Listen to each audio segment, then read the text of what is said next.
Good afternoon, everyone. Students, I am taking this theorem. Theorem is let H be a subgroup. Subgroup है किसका? Of a group J. Then the following, ये जो है ना statements, then the following statements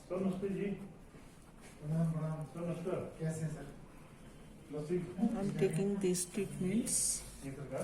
Following statements कौन कौन से statements are equivalent.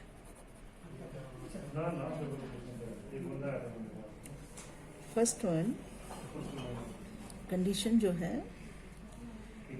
G inverse belongs to H for or G belongs to G, H belongs to H. First condition, first statement ये है. Second one, G inverse is equal to H for all G belongs to G. Third condition is GH is equal to HG for all G belongs to G. Now what is the question? Question is, if H is a subgroup of G, then तब क्या होता है? ये जो दोनों conditions हैं वो equivalent होंगी. कौन सी? फर्स्ट और सेकंड. फर्स्ट कंडीशन क्या है? G inverse belongs to H. ठीक है ना? अगर इसको लेके चले तो दूसरी इससे हमें क्या मिल जाएगा? G inverse is equal to H. फिर स्टूडेंट्स हम लेके चले G inverse is equal to H और यहाँ से हमने क्या प्रूव किया? GH is equal to HG. ठीक है ना? ये आपस में मतलब बराबर होंगे. इसको लेके चले तो ये इसके बराबर होगा. फिर क्या लिया हमने? GH is equal to HG लिया और पहुंच गए कहाँ? GH inverse belongs to H पे. तो इस बात को समझो. इसमें ये है कि H सब ग्रुप हो G का तो ये कंडीशन हो तो ये इसके बराबर होता है. अगर इसको लिया GH inverse belongs to H, then GH inverse is equal to H. दूसरा, if this GH inverse is equal to H, then GH is equal to HG. If GH is equal to HG, then GH inverse belongs to H. Then how will you prove? ये देखो आप ध्यान से.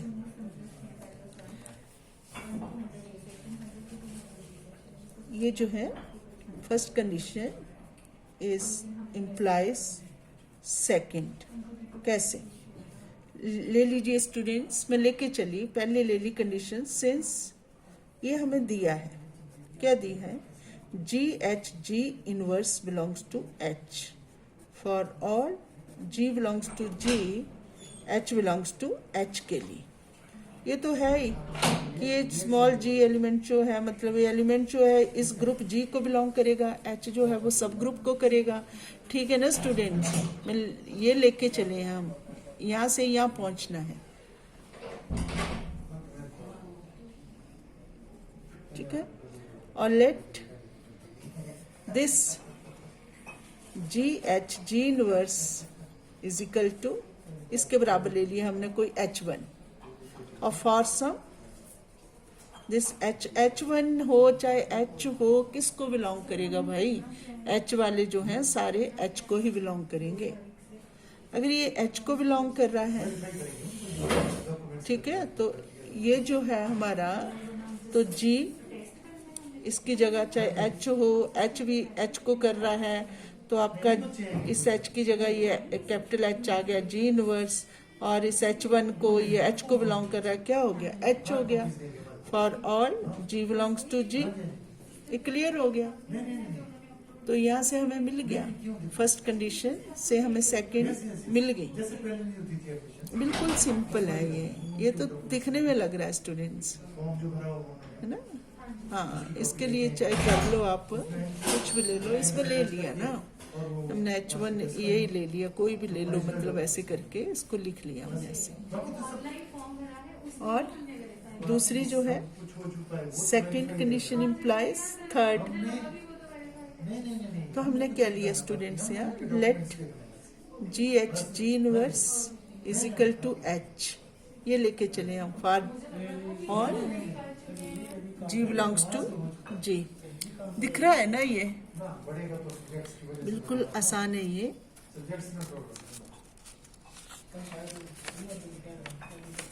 But students from here we have to prove GH is equal to HG। तो GH कैसे बचेगा, आपको पता ही है, इट इम्प्लाइज क्या, GH G इनवर्स है, GH कैसे बचेगा यहाँ से, when you will multiply this by G, और H को भी किससे कर दिया, G से, और इट इम्प्लाइज एसोसिएटिव प्रॉपर्टी लगा दो, GH क्या बन गया ये, इसमें ना पूरे ध्यान से करना होता है स्टूडेंट्स, ठीक है। तो आपका क्या हो गया ये, G inverse G is equal to HG, clear. और students this one it implies GH G inverse G या G इनवर्स एक ही बात है भाई, HG, और इट इम्प्लाइज और GH, यहाँ से क्या मिलेगा student, this is equal to what, you know na students, this H is equal to H, therefore this is equal to E, right beta, which is equal to HG, or when you will multiply this with this you will get this element, GH is equal to HG, clear। Now third condition, third statement is equivalent to first one। third is what students, let, इसमें क्या है वो, here ऐसे लिखो, third जो है condition वो है GH is equal to HG for all G belongs to G, right.